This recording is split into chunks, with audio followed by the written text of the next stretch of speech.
There's no doubt that the violent protests, particularly in Gauteng and KwaZulu-Natal, is sabotaging the country's economy. Major routes like the N3 highway between Durban and Johannesburg have been affected by protest action, while trucks transporting valuable items have been torched. Looters are also having a field day, grabbing whatever items they can from shops in a number of malls. Well, let's discuss the impact this is having on the country's economy. I'm joined now by Professor Bonke Dumisa. He's a consumer and economist analyst. Prof, good morning. Good afternoon. Thank you very much for your time. Yeah, to say these are indeed interesting times in South Africa is an understatement and might not be appropriate here. But I'm just trying to wrap my head around the impact of this on the economy. We've just seen the live scenes of people, hundreds of people attacking shops and looting in Jabulani Mall in Soweto, one of several shopping centres that have been attacked today. Even factories were torched this morning in Pietermaritzburg. This cannot be good for the economy.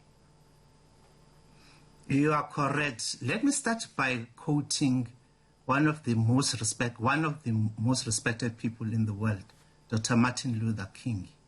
He said, the moment you throw that first brick, or you steal a TV, or you do anything like that, you stop being a protester, you become a criminal. This is what we're talking about here, criminal economic sabotage of the South African economy. We've never had a situation in the past where the N3 route, which is really the spine of the South African economy, being closed for indefinitely, in fact, not even in a long time, from Harrismith to Sidara. It means, and every time the N3 is closed, even just at the Van Riebeeck Pass, we lose millions of rands per hour. So we're talking about billions of rands being lost on that.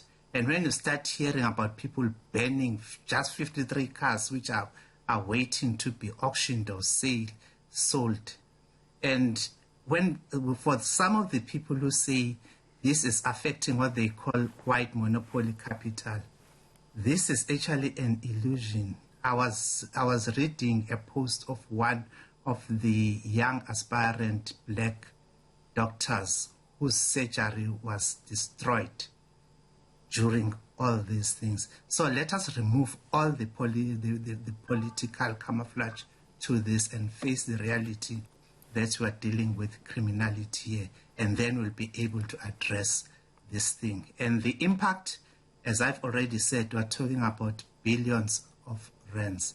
And what is said about it is that this is going to reduce, because the government will have to use money which has been earmarked for service delivery elsewhere. It will have to divert it to address some of the vital public property and public infrastructure that has been destroyed in the process. Are we deliberately pushing South Africa to a failed African state? I think when you look at the levels of poverty, you would maybe have an appreciation of the levels of desperation that the people have been driven to commit these acts of crime? Well, I will disagree with you. Fortunately, some of us were part of the struggle to liberate this country. And we know what we went through, including the consumer boycotts. This, I can liken it to what happened in 1985, when all the black businesses were banned in Umlazi, KwaMashu, and places like that. And who was behind that one? It was, at that particular point in time, it was the apartheid security system, because they were trying and prevent the consumer boycott that was going to take place. That was a different environment. Now we are seeing this thing happening now when people have got a voice. I don't deny there's high unemployment rate in South Africa. We've got high inequality and high poverty rates in South Africa. But by banning stores and looting stores, are you really cutting down on that poverty?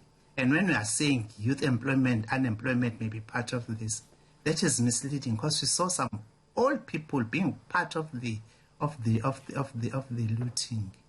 We must stop justifying criminality on political grounds, because then that is when we stop thinking about what is right and what is wrong. Where is the failure? Where has the failure been to ensure that the socio-economic problems that the country faces, like poverty, have been properly addressed, so that when we got to this pandemic, which has now exacerbated the situation, we didn't face this kind of criminality? This thing has been there for some time, and I must say there has been some failure on the side of government on this one, but not giving an excuse for people who are involving themselves in criminality. What has happened was you had some very plausible projects which were suggested to alleviate the plight of the poor.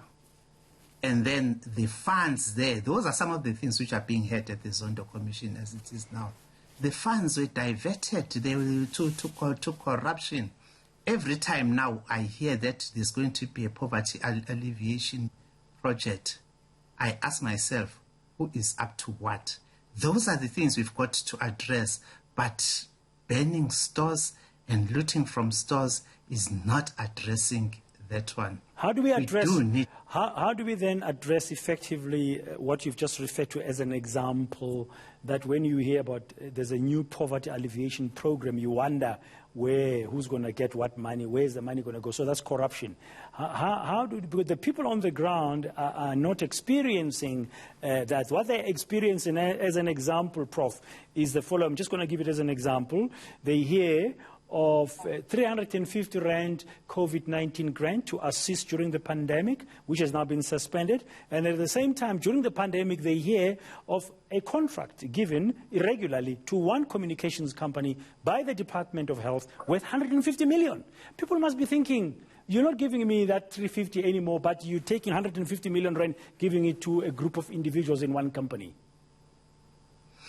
We have a very active NGO sector in South Africa, and I love that. They must stop waiting for problems.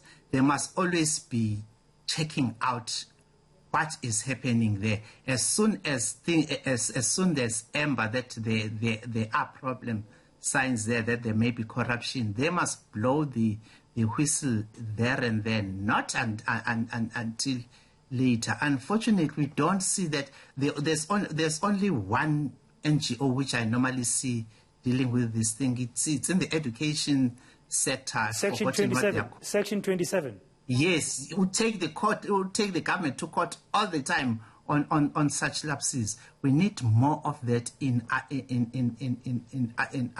areas, because if ever we don't do that thing, we'll keep on commenting and complaining about corruption instead of preventing it and preempting it.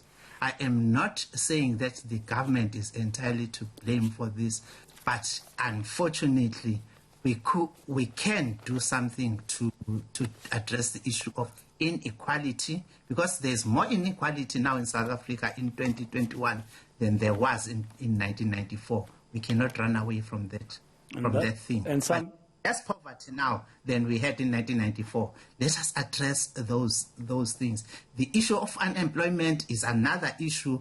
We've got structural unemployment issue in South Africa. We must change the whole education system. It is totally inappropriate for the needs of South Africa today. It looks like we need a kind of a revolution in all these various areas to do something new, differently. But not the kind of revolution of people who are targeting alcohol establishments. Thank you very much. That's Professor Dumisa giving us some of his independent insights about what is going on. Now,